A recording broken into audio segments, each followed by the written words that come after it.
sou a Lívia, professora de Biologia, e hoje nós vamos abordar os seguintes assuntos em relação à citologia: a descoberta da célula e a composição química da célula.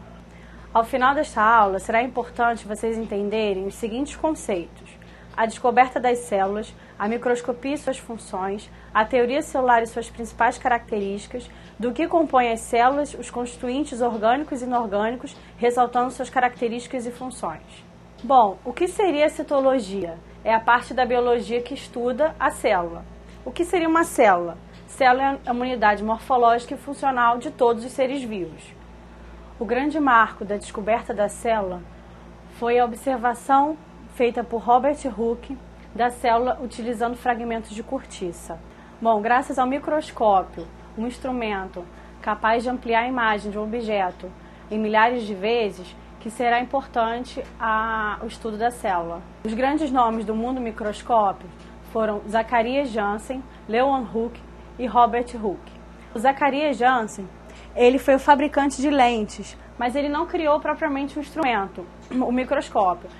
Já o Anthony van Leeuwenhoek, ele foi o primeiro a criar um instrumento, o microscópio, onde foi possível analisar a primeira célula. Robert Hooke, ele observou um pedaço de cortiça. Ele simplesmente pegou uma célula vegetal, a cortiça, e analisou que existia um certo tipo de um espaço entre um pedaço e outro. E então ele chamou esse espaço de célula. E com o tempo aquilo foi chamado de célula. Dentro do mundo microscópico, nós possuímos um microscópio óptico e eletrônico. O microscópio óptico, ele possui uma capacidade de ampliação de 1.500 vezes a sua imagem. E a utilização de corantes, que é um processo de reação entre o que a gente está querendo estudar. No caso, seriam as células.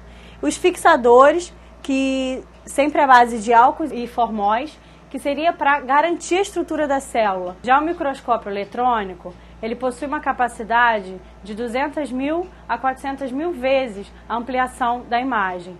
Ele é mais importante porque ele consegue detalhar mais informações sobre a estrutura e função da célula.